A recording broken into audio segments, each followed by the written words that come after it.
Hey guys, Cooper Carter here again for G66, and in this video I'd like to introduce and demo some of the new features in Fractal Audio Systems firmware version 19 for their Aspx 2, Aspx 2 XL, and the Aspx 2 XL Plus. As with any new firmware version, before installing it in your unit and using it, please read the release notes. They're going to go into a lot more detail about what has changed than I'm going to in this video.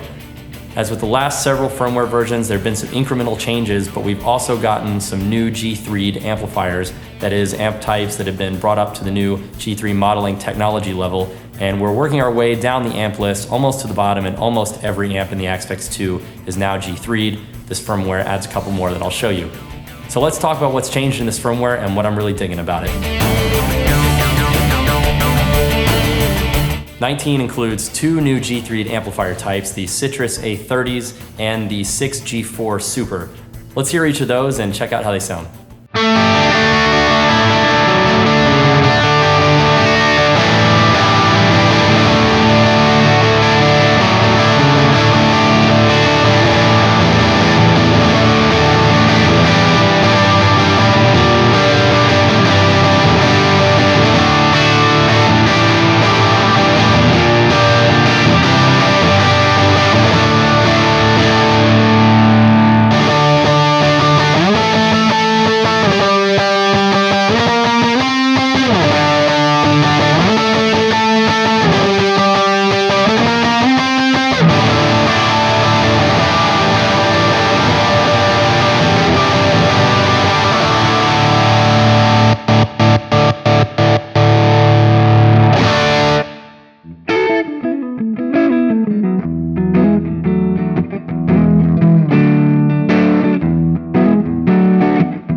There's also a brand new model in firmware 19 based on Keith Urban's personal #1 1959 Fender Twin amplifier. It's the 5F8 Tweed.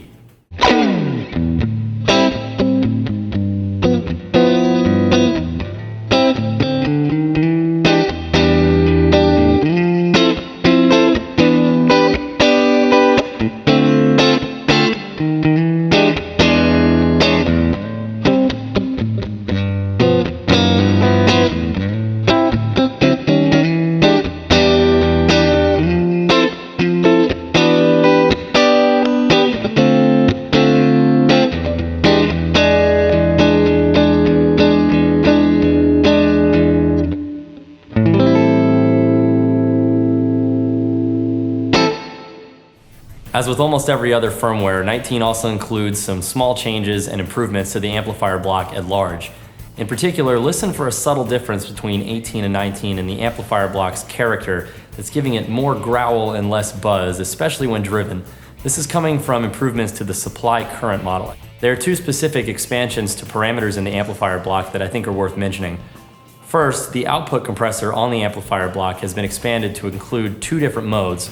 Experiment with these to see what each does to the character and tone of your amplifier. I like to adjust the output compressor to give more clarity to the bass and tighten it up without using a multiband compressor or a bass cut on the amplifier. The second addition to the amplifier block is that you can now position the amplifier's EQ stage before or after the preamp. Again, this is expanding the tonal palette of the Aspx, and every firmware the amplifiers get a little bit easier to dial in right off the bat, but also a lot easier to get right where you want them with a lot of tweaking. Okay, so let's talk cabinets. The big improvement to the cabinet block in 19, in my opinion, is the expansion and improvement of the motor drive parameter. It now has a more usable range, and for those that haven't used motor drive before, this is really something I recommend checking out. It's the parameter that'll give you that sound of a speaker cone just dying under the pressure of a really cranked amplifier. At low values, you can bring in a subtle weight to the speaker cone and a little bit of warmth, I think, on leads that I really like. But when you crank motor drive up, you can really get into that very rude, aggressive territory that sounds like you've just dimed a very small speaker cabinet, or you're sending a really powerful head into a 412 when it's cranked all the way up. You get that Pete Townsend, kind of Neil Young effect. So here's a preset, and I'm gonna set the motor drive on 0.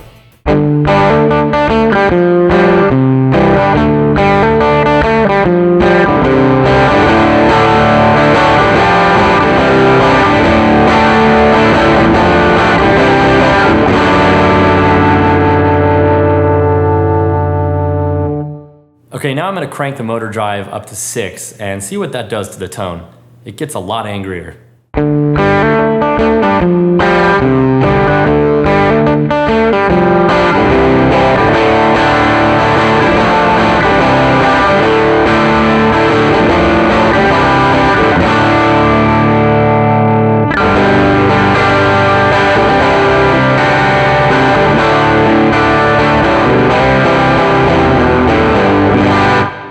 It's become kind of standard practice for every new firmware update to include a couple new IRs in the factory IRs for the cabinet block, and firmware 19 is no exception.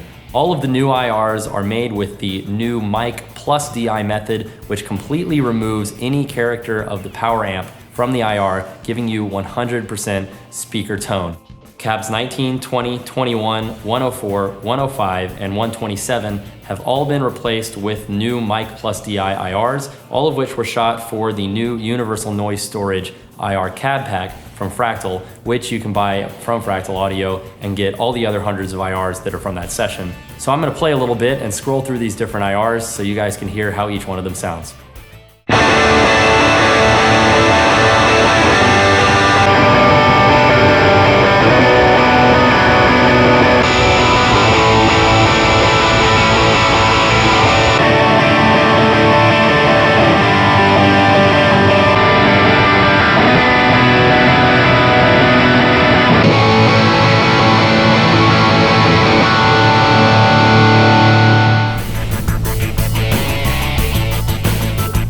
There have also been improvements and additions to the effects in firmware 19. My favorite in particular is the addition of a new clip type in the drive pedal. You can now select a variable clip type, which allows you to adjust a new parameter called clip shape. Low values of this will give you more of a smooth drive, and high values will give you a harder, brasher, and I'd like to say ruder tone. Let's check out the difference between those two. Here's the FuzzFace with a low variable clip value.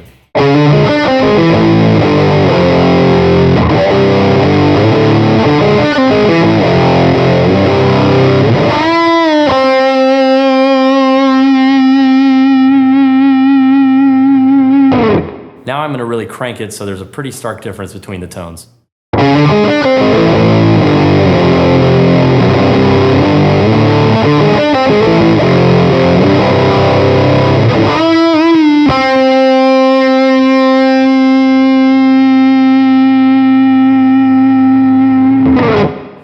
And while we're on the topic of drives, the drive parameter in the delay blocks has been expanded so you can get more drive into your delays. Sometimes delays call for super crystal clear repeats, but oftentimes you want to work a little bit of grit into the delay. I'm a big Jimmy Page fan, so I really like this parameter to kind of sweeten delays for more of a kind of vintage repeat. Here's a delayed tone with no drive in the delay.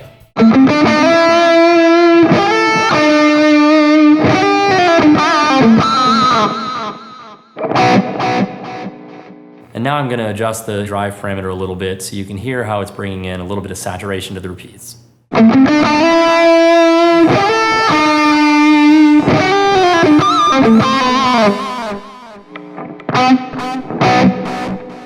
19 includes a lot of expansions to the usable range of various parameters so that you get more adjustments across the range of the knob, like with motor drive and with the drive parameter on the delays.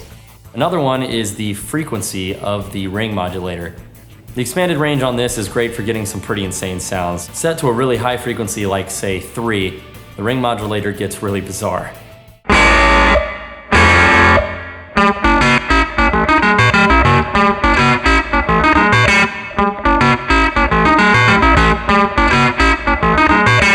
But set much lower at, for example, 0.3.